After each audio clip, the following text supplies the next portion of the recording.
Brian paced in front of the small portal door and looked once more at the watch on his wrist.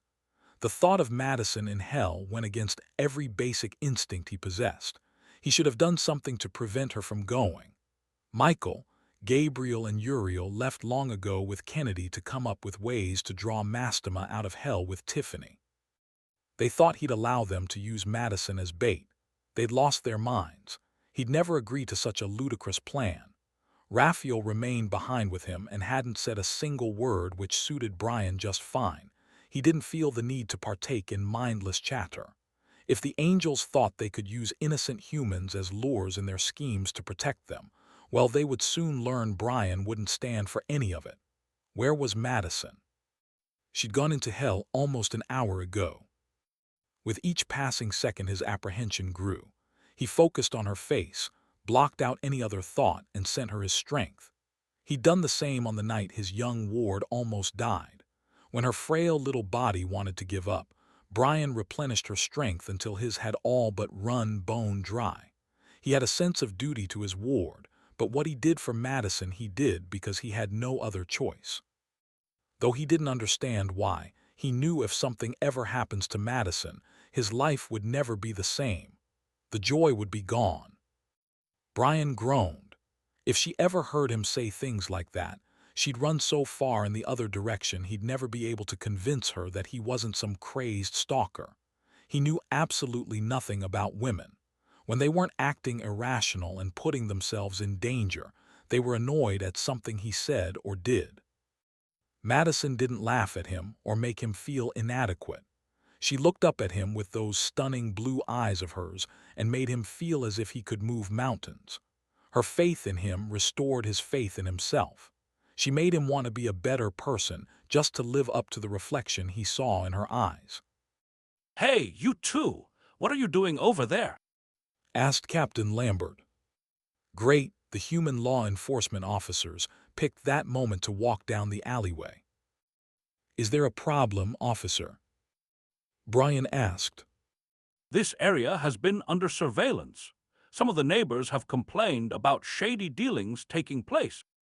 "We're just waiting to meet up with friends," Brian said with a quick look towards Raphael, who remained stoic and silent.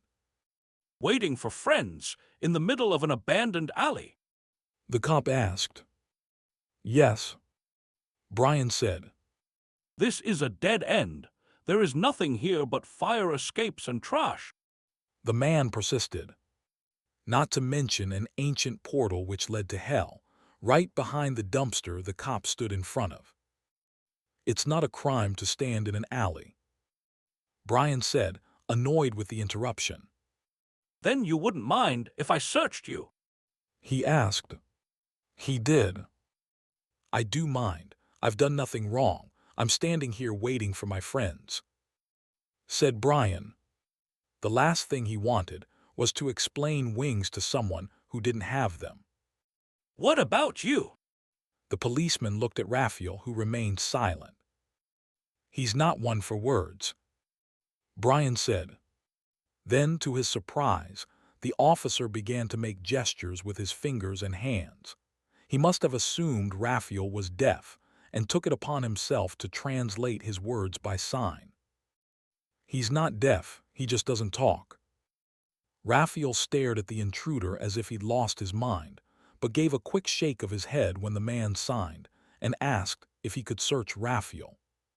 "Unless you can provide me with a valid reason for being here, I'm going to have to escort both of you down the precinct for questioning."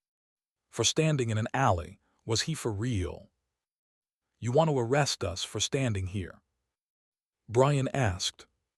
"There have been 6 attacks on women in this county in the past 3 weeks, 3 in the past 48 hours.